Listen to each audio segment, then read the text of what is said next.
Yeah, I mean, this was funny. Hasan's $690 button-down shirt alone can feed a family of four in Cuba for about a year. Damn, he should go to Cuba and give them money. Yeah. It's so strange. It's strange that, I mean, it makes sense that this propaganda works on the fucking hogs too. Like, I get it when people are like, but what about the optics? It's like, the fuck do you mean? Like, what are you talking about? Like, I'm literally in Cuba, you know? I'm in Cuba. It's unbelievable. You should have went shirtless. True. Why do you give these hogs the time of day? Because this kind of propaganda, unfortunately, has the capacity to muddy the waters, okay? When the goal here is to obviously talk about the plight of everyday Cubans and talk about the impact of the blockade, the people that want to change the conversation, the people that want to change the conversation back to, like, the government will then disparage and belittle everyone that's, like, going out there to do whatever the fuck they can to help. It's a lesson that they want to teach everyone. If you do this, we will humiliate you. Some people actually do get worried. They don't want to get yelled at or whatever, right? For one reason or another. But yeah, there's a lot of I love Cuba but going on right now. It's good. That means they're losing it. That means they're losing the argument. When they have to back away from this, when they have to concede on the grounds, the blockade is having a tremendous impact. That means that the conversation is shifting, because a lot of you are probably unfamiliar with this process, but for many, many years, the invisibility of the blockade and the sanctions regime unironically made it much easier for these people to say, there's no blockade. People can do trade with Cuba. There's American goods on Cuban shelves. How could you say there's a blockade? There's American hotels. So, like, that was the whole point, right? That was the entire point. But now it's undeniable because Donald Trump is so vulgar and so open about his cruelty. So now these guys can't say that there's no blockade. So they have to say instead, well, there's a blockade, but it's the government. It's pure moral bankruptcy. It also completely dominates the fucking conversation. I mean, here, this is another example, right? Cubans are regular people. Cubans are regular ass people. They enjoy music. They want to fucking go to a concert. They want to live their lives in spite of the fucking ridiculous blockade, right? This is the Kneecap Boys participating in a public free concert that was put together for Cuban artists, okay? And they were like, oh, we're here. Let's do it.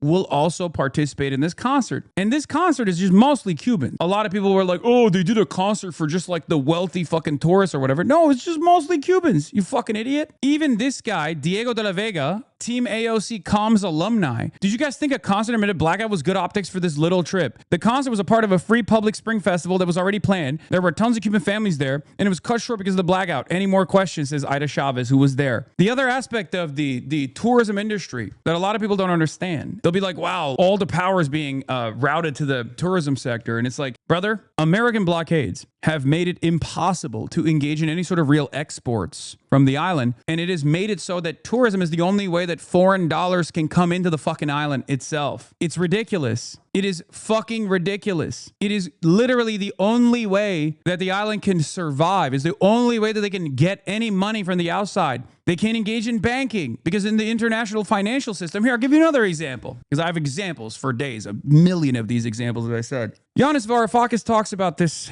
calls it techno-feudalism. PayPal and Venmo are American payment processors. And because of the American government's sanctions on Cuba, if you are a Greek citizen talking to an Italian citizen and you go out to dinner, you order Cuba Libres and you pay for it on PayPal and you write Cuba Libre on the PayPal or on the Venmo transaction, both of your accounts will get banned. Both of your accounts will get banned. How is that normal? I have stories of people having Swiss fucking bank accounts. Like Switzerland is supposed to be the most neutral country on the planet. Swiss bank accounts get shut down because they are trying to deliver aid or payments to Cubans. If you put Cuba on a wire transaction, they close your whole account at Chase. Used to deal with it all the time as a translator over the phone. Yeah. How fucking insane. You've never heard of this before. You never knew about this. One must ask the question, why you've never heard about this? How unbelievable. My read on why some critics are mocking people like you right now is because A, they're attempting to discourage acts of kindness and resistance, and B, some people have given into hopelessness and reactionary suicide at one point or another and project their ineffectiveness as a sense of futility onto those that try to do anything. Yeah. The Cuban government cannot open up bank accounts. They cannot get loans to start businesses. They cannot export their products. How can anyone live in this process? It's an island nation. It's virtually impossible for them to be self-sustaining in general. I got banned on Venmo about a decade ago, paying someone back after getting Cuban food together, and I put balling out in Cuba food as the memo, lol. Yeah, I honestly think they just dislike anything you do. I mean, there's a piece of that too. I work in fintech, and anytime there's Cuba in a transfer purpose, it's immediately flagged and stopped for sanctions. Yeah, unfucking believable. There are some ways to deliver aid to Cuba, but the most effective way to do it is by literally going and delivering it personally. And when you do that, people fucking yell at you and try to bully you and try to ridicule you. Anyway, the last part of the story that I wanted to get to was Nas Daily. This guy, Nusayr Yassin, okay? He is an Israeli agent, a propagandist.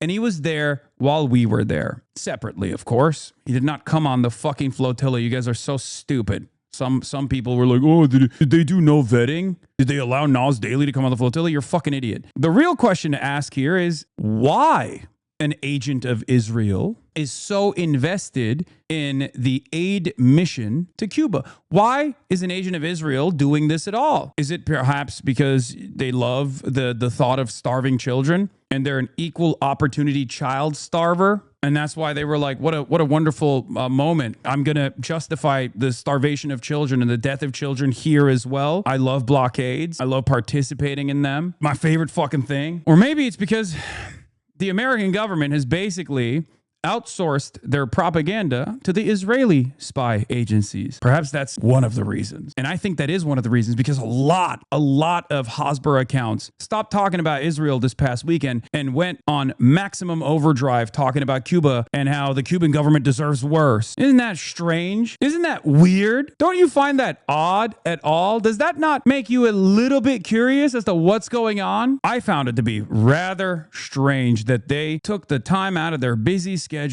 to defend Israel, to then turn around and literally spend money and resources to fly to fucking Cuba directly to counter signal against the work that this humanitarian aid mission was doing. Very strange. Very odd. I said this about Eyal Yacobi. The only place in Cuba where currently has electricity is a 5-star hotel where Hassan Piker and co-picker are staying. This is not true, but it doesn't matter. I said every single Zionist propagandists have laser focused their sights with lies on an aid mission to Cuba as it withstands an American blockade. Does the entity not derive enough satisfaction from killing Palestinian children that they now want to offer help in starving Cuban kids? Nas Daily was one of these people. He's an agent of Israel. I think we all know this, right? He's a genocide denier. He says he's Palestinian. He's not actually Palestinian, or at least the Palestinians don't consider him to be Palestinian. He is straight up an agent of the Israeli state, the Zionist entity. He's a Zionist himself.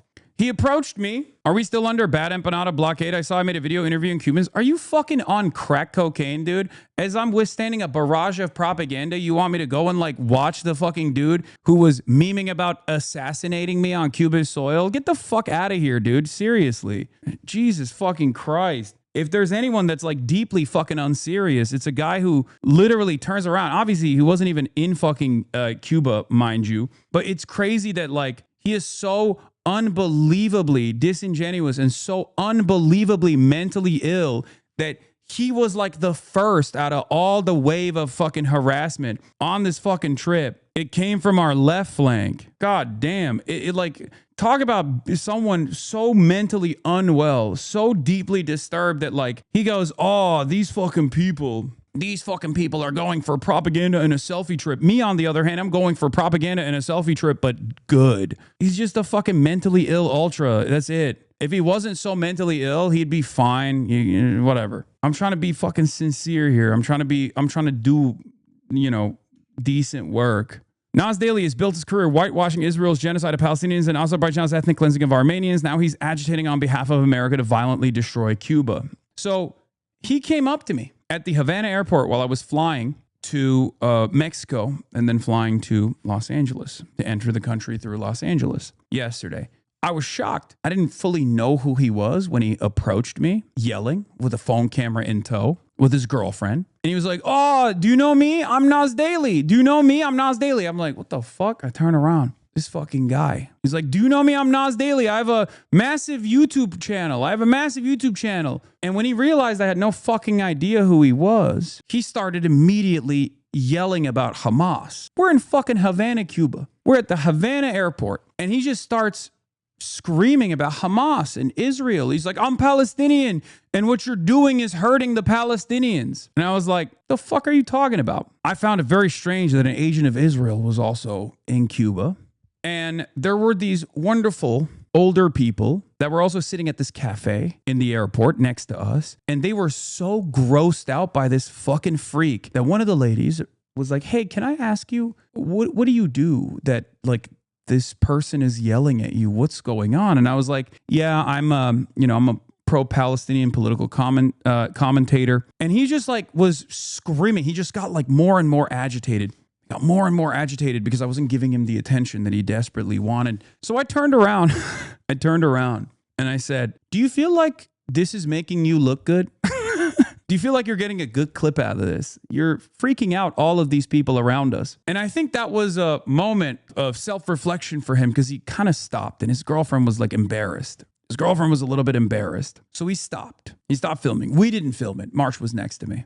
We didn't give a fuck enough to film it. So he went away. And I thought that was the end of that equation. But we were leaving the cafe to go to our gate.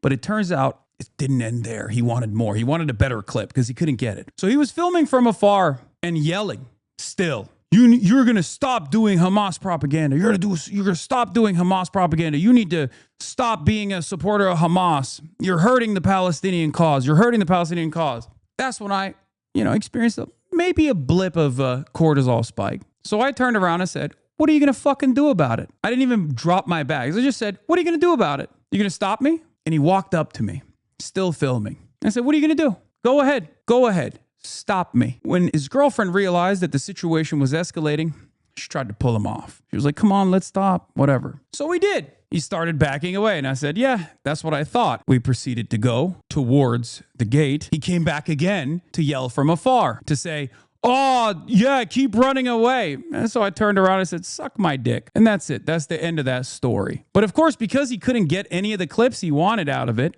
he had to fucking cope. But when I saw him make an argument about, some people see this and think central planning is a good idea, as he talked about, the lack of trash collection born out of the oil blockade, right? I said, I can confirm that this Israeli agent was on the ground. He came up to me at the Havana airport to scream and weird everyone out. People around were worried about his mental health, looking forward to how he tries to chop up the video, wondering what his purpose was. He kept saying, don't you know me? I'm Nas Daily. I have a massive profile. His girlfriend also felt weirded out by his behavior. I hope he gets well soon. To which apparently he responded with, as a Palestinian origin Muslim for hundreds of years, I wanted to make it clear. By the way, everyone in his replies are like, you're not a Palestinian. Shut the fuck up. You're an agent of Israel. As a Palestinian origin Muslim for hundreds of years, I wanted to make it clear to you that you're bad for the Palestinian cause and your activism is hurting innocents and empowering terrorists. Palestinians want moderate leaders to lead them to peace and coexistence. They don't want you to lead them to another fight while you stay in five-star hotels, live streaming wearing Gucci. P.S. You are only strong online. That's what, then I said, is that why you backed away after people were weirded out by your antisocial behavior, only to try and muster up the courage later to try a second attempt at a video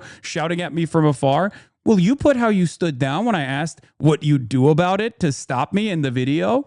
So I denied him the clip, and all he had in the end was this: don't worry, you're not worth making a video about. If you can rest easy that beautiful video I took won't be online. So why'd you take it? Maximum cope. His girlfriend lying about the interaction because they don't plan to post a video. Lol, what are you talking about? I was there. There was no screaming. No one was even paying attention. He walked up to you and said, as a Palestinian, you're hurting Palestinians. You hurled vulgarities and ran away. Yeah.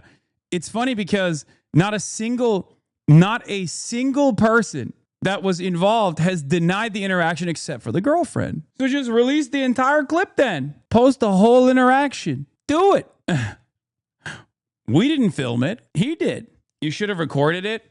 Brother, how am I supposed to know that an Israeli Mossad agent followed my ass to Havana fucking Cuba and intercepted me at my point of travel and started yelling from afar with his phone camera out? How the fuck does anybody prepare for that kind of psychopathic experience? I will, however, say it made me maybe a little bit worried that Israel, I think, has that level of involvement in the affairs of any sort of anti-American imperialist endeavor, that they would literally send their agents out. They would literally send their agents out to places like Havana, Cuba. I thought they'd be, they have a whole, genocide to defend. I know why they are actually mad. I was wondering what the excuses are they're using to be mad. I said, it's because I went. These people have no vision or goals out of politics. They're purely reactionary. Their politics revolves around opposing me. It sounds fucking insane, but that's a big reason. I wish them well. But yeah, Hasan Piker faces backlash for Cuba protest trip. Like, I wasn't there. These people are just adding my name onto this. The members of Pablo Iglesias and Hasan Piker's VIP flotilla throw food at Cuban children. Insane. This is an insane clip. Anyway, I said this is the other thing. This is like clearly one of those CIA accounts that I was talking about, right? Mayra Dominguez, all these numbers and whatever, and they're botted into fucking oblivion. This is a gigantic mockery of the entire Cuban people. The left visits Cuba as if it was a party at a zoo, and they go to admire misery from a luxury hotel. It's outrageous. They're all hypocrites who live their lives sorted out and pretend to tell the Cubans that the genocidal regime is good. What's really interesting about this very clearly bot account, the CIA account, is like, why did these people come to Cuba with aid? They should just stayed in the countries that starve Cuba instead and keep demanding more of that pain from afar. Like, that's the argument here, right? That's the argument. The argument is like, no. It's really fucked up. It's really fucked up that you're over there, you're documenting the stuff. The Cubans that you're encountering are not actually fucking mad at all. They're happy that you're there because you're like, giving dollars to the people that you encounter. It's one of the only ways that they can get any foreign currency whatsoever. And like, the expectation is not like, oh, the Cubans should be grateful or whatever, right? Like, that's not even what I'm saying. Also, Noah Colwyn is here. The expectation is not that. Like, that's not the argument at all. It's fucking disgusting. No one is making that argument. But the point is, like, none of this is bad. None of the things that are happening that they are presenting as like a really fucked up way, in a really fucked up way, are actually bad things at all. They're only able to frame this as a bad thing because regular Cuban citizens don't have a fucking voice in the matter. I know what I experienced, but like, all of these arguments basically revolve around saying like, fuck you for giving people aid and offering awareness to their plight. Like, that's all this is. You should have just stuck around in your home and justified the starvation of the Cuban population instead. Also, Ethan Klein apparently has now posted 800 plus Instagram stories about me since the beginning of 2026. The two have not spoken to each other in nearly a year. Apparently, every single clip that he posted yesterday alone was about Cuba. And it was literally justifying the blockade and belittling the entire process. These are all from this. Puzzling. These are just a fraction of the clips. I don't think I've ever seen anything quite like this before.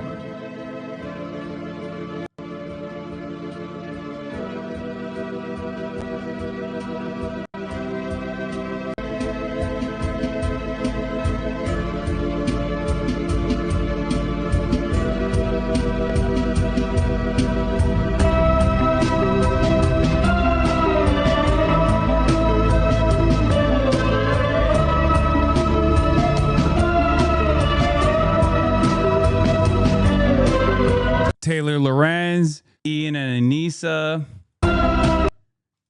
Me watching the girl with a microphone closing in on 10K subs. Taylor Lorenz again. Does anyone actually miss the USR than the most privileged Nepo babies?